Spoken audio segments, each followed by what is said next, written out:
Hello, this is Dr. Martina, your online sex therapist and sex educator. I was talking to a friend of mine the other day, and he said, I have a question for you, Martina. How do I tell a potential date to wash up before we have sex? And how do I do that politely? So I told him, and then I decided to share this with you because I'm pretty sure there's a lot of us who have found themselves in this kind of situation. So this is what I told him.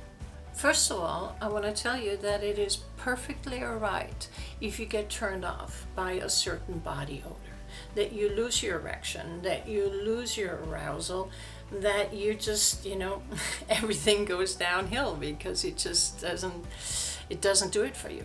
That is perfectly alright. Just as it is perfectly alright if it turns you on. If a smelly balls and smelly pussy, that just totally turns you on and gets you going. It is your prerogative. We have 5 different arousal sources, plus one, the 5 out of 5 senses, and plus one is the fantasy.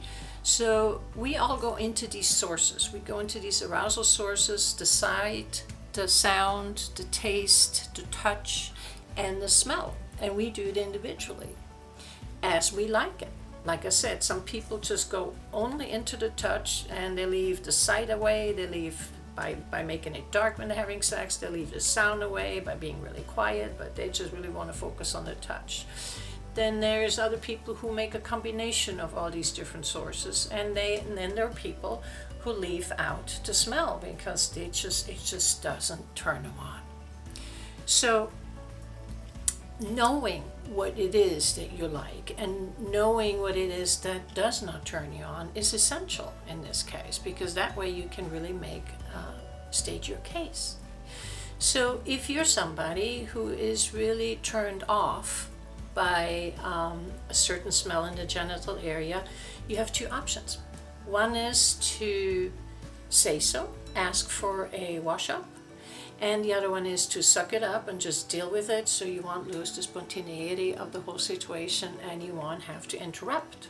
So those are the 2 options. So how do you say this politely? Well, I statements help a lot.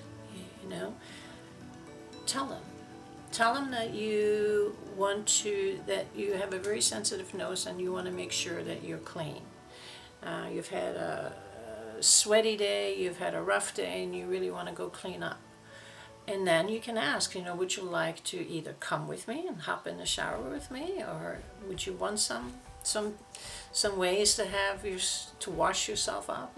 That's up to you, but I'm going to do that. That is one way to do it. And then you can see how they react.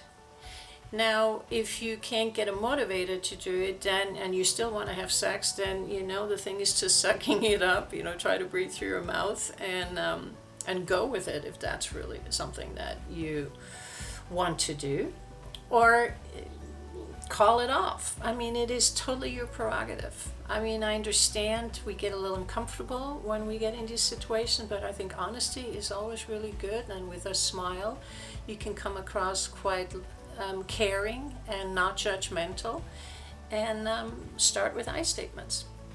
Now, the shower, I think, is a great way to invite them in. You create another area where you can actually play. It's a great stage to have some fun in there. And that would be something that you may want to push for, but just make sure you start with I. And that way you can be diplomatic and kind and non-judgmental. So the secret is know your arousal sources. If you don't want to deal with it because this is a hookup and it's spontaneity, then the only option you have is to just suck it up and focus on other senses that you have in order to increase your arousal and to bypass that one that turns you off. If it's a relationship that you want to continue, then have a conversation about arousal sources, because it will be great information to know about your partner. And it will be a great stage for you to have non-judgmental kind of a sex that you both can enjoy. And if you need any help with that, you know who to call. Looking forward to hear from you.